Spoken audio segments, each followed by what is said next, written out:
When I was a very small boy, I was made to learn by heart certain fables of La Fontaine, and the moral of each was carefully explained to me. Among those I learnt was The Ant and the Grasshopper, which is devised to bring home to the young the useful lesson that in an imperfect world, industry is rewarded and laziness punished.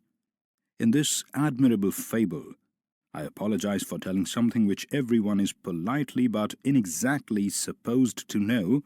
The ant spends a laborious summer gathering her winter store, while the grasshopper sits on a blade of grass singing to the sun. Winter comes and the ant is comfortably provided for, but the grasshopper has an empty larder. He goes to the ant and begs for a little food. Then the ant gives him her classic answer. What were you doing in the summer-time? Saving your presents, I sang all day, all night. You sang? Why, then go and dance? I could not help thinking of this fable when the other day I saw George Ramsay lunching by himself in a restaurant. I never saw anyone wear an expression of such deep gloom. He was staring into space. He looked as though the burden of the whole world sat on his shoulders. I was sorry for him. I suspected at once that his unfortunate brother had been causing trouble again. I went up to him and held out my hand.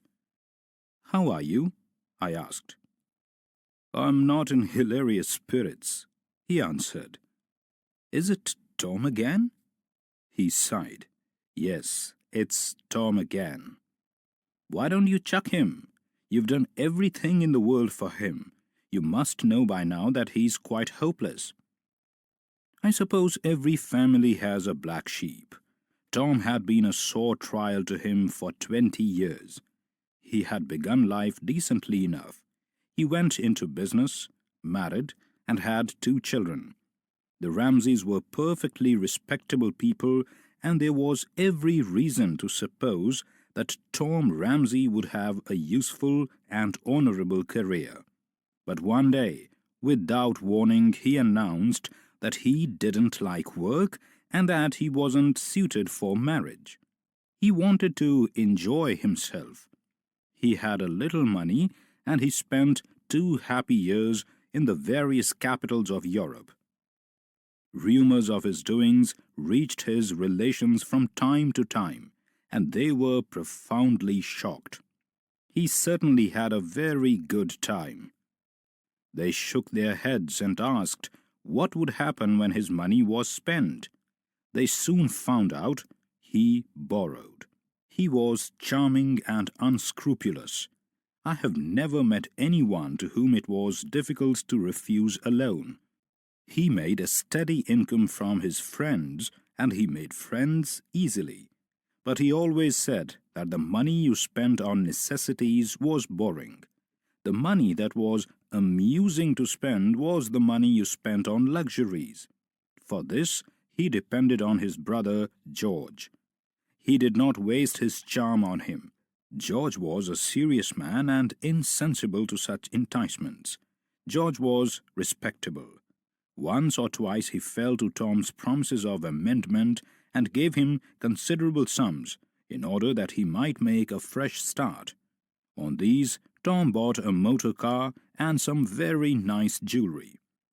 But when circumstances forced George to realize that his brother would never settle down and he washed his hands off him, Tom, without a qualm, began to blackmail him.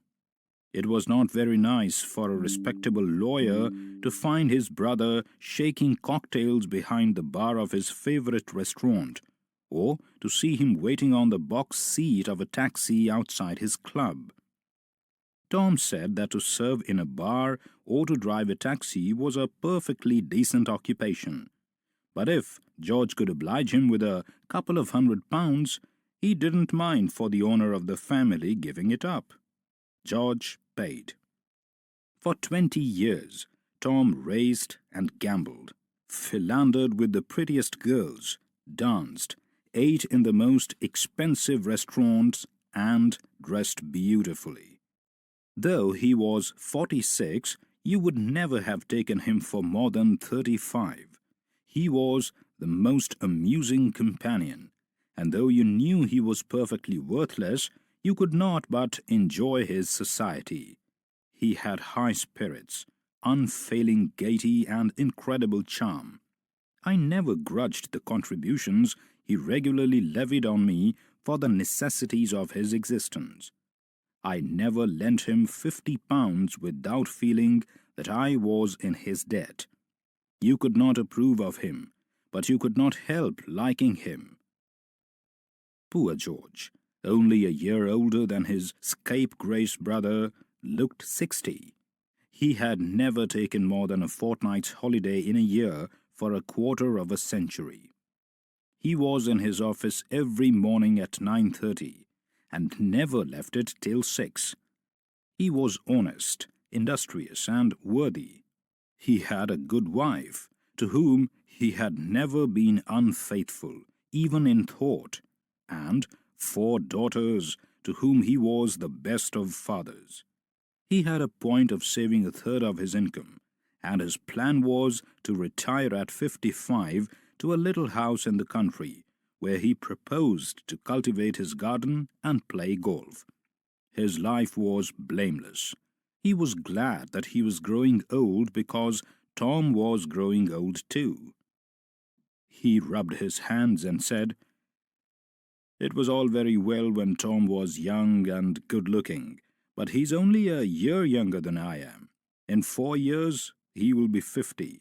He won't find life so easy then. I shall have £30,000 by the time I'm 50. For 25 years I've said that Tom would end in the gutter, and we shall see how he likes that. We shall see if it really pays best to work or be idle." Poor George! I sympathized with him. I wondered now, as I sat down beside him, what infamous thing Tom had done. George was evidently very upset. "Do you know what's happened now?" he asked me. I was prepared for the worst.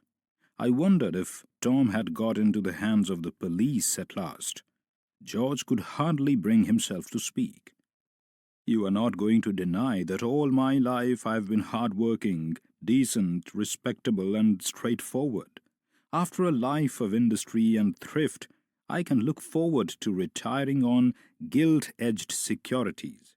I've always done my duty in that state of life in which it has pleased Providence to place me. True, and you can't deny that Tom has been an idle, worthless, dissolute, and dishonorable rogue. If there were any justice, he would be in the workhouse." True. George grew red in the face.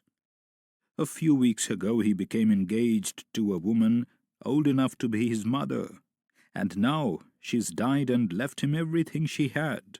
£500,000, a yacht, a house in London, and a house in the country. George Ramsay beat his clenched fist on the table. "It's not fair, I tell you, it's not fair. Damn it, it's not fair." I could not help it. I burst into a shout of laughter as I looked at George's wrathful face. I rolled in my chair. I very nearly fell on the floor. George never forgave me. But Tom often asks me to excellent dinners in his charming house in Mayfair, and if he occasionally borrows a trifle from me, that is merely force of habit. It is never more than a sovereign.